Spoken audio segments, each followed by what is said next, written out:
Welcome again, all the students of class 6. I am Amit sir.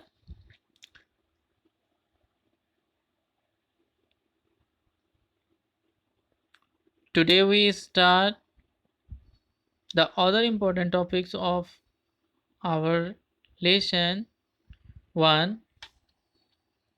Now it started.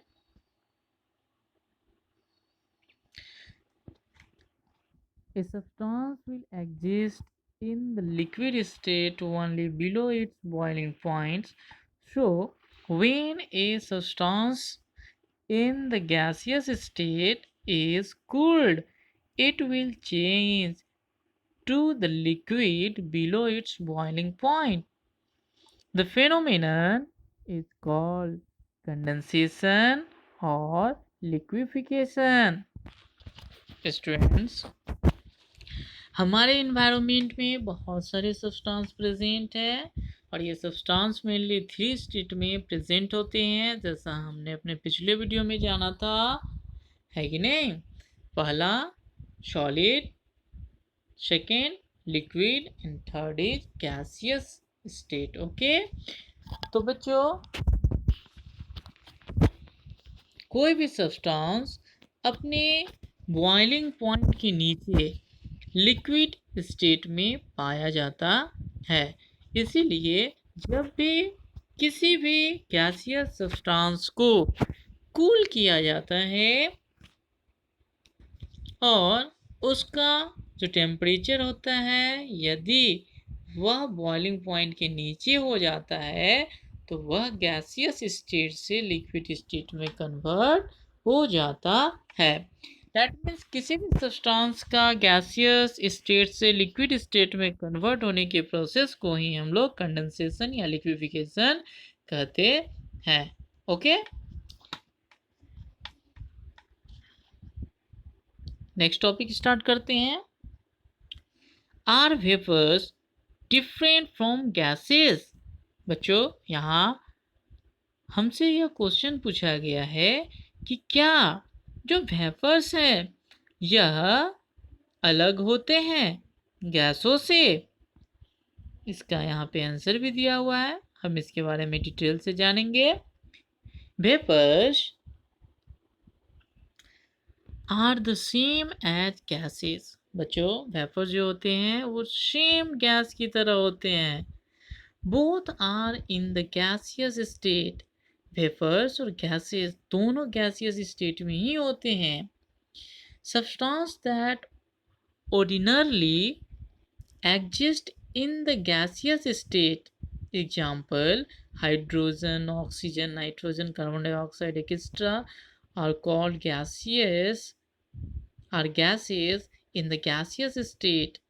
बच्चों कुछ ऐसे substance है जो ऑर्डिनरली, दैट मीन्स साधारण रूप में, ऑर्डिनरली मतलब क्या होता है, साधारण रूप में या सामान्य रूप में, और एग्जिस्ट मतलब मौजूद होना। तो बच्चों हम जानते हैं कि जो hydrogen, oxygen, nitrogen, carbon dioxide ये साधारण रूप में ऑर्डिनरली गैसियस कंडीशन में हमारे इस एनवायरनमेंट में प्रेजेंट होते हैं। However substances that ordinarily exist in the solid or liquid state are called vapors in the gaseous state। बच्चों अगर कोई सब्सटेंस जो ऑर्डिनरली सॉलिड या लिक्विड स्टेट में पाए जाते हैं और जब वे किसी पार्टिकुलर टेम्परेचर पर गैसियस कंडीशन में कन्वर्ट हो जाते हैं तब हम उसे उस सब्सटेंस का वेपर कहेंगे। Thus in the gaseous state sulfur, ordinarily a solid, is called sulfur vapor, and water, ordinarily a liquid, is called water vapor। तभी तो बच्चों जो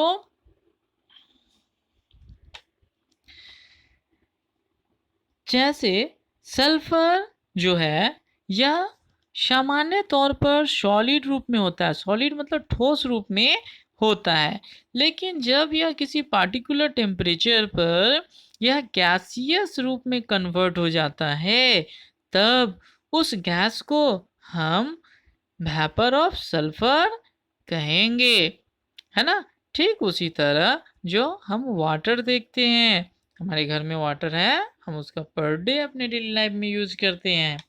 तो बच्चों, ये जो वाटर है ये ऑर्डिनरली फॉर्म में लिक्विड कंडीशन में होते हैं, लेकिन यह भी किसी पार्टिकुलर टेम्परेचर पर, जिसे हम उसका बॉइलिंग टेम्परेचर कहते हैं, लास्ट वीडियो में हमने डिस्कशन किया था इस विषय में।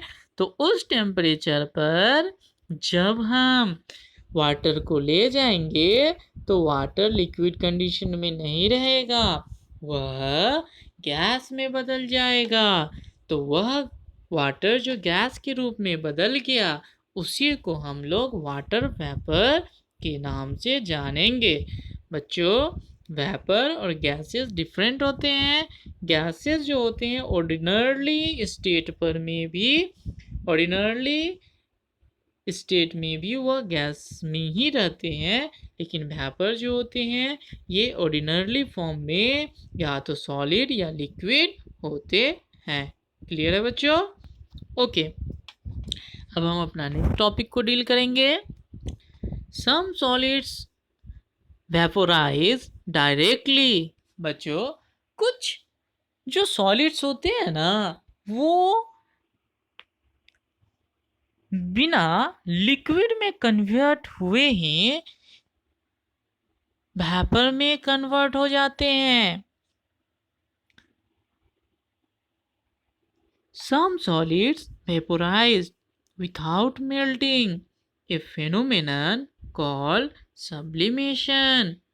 बच्चों, कुछ जो सॉलिड्स होते हैं वह डायरेक्ट बिना मेल्टिंग हुए, यानी कि बिना पिघले, वह गैस में बदल जाते हैं। जब इस तरह का इंसिडेंट होता है, इस तरह का कोई भी घटना घटित होता है जिसमें क्या होता है, सॉलिड विदाउट मेल्टिंग हुए गैसियस स्टेट में कन्वर्ट हो जाता है, तो इस प्रोसेस को ही हम लोग सब्लिमेशन के नाम से जानते हैं।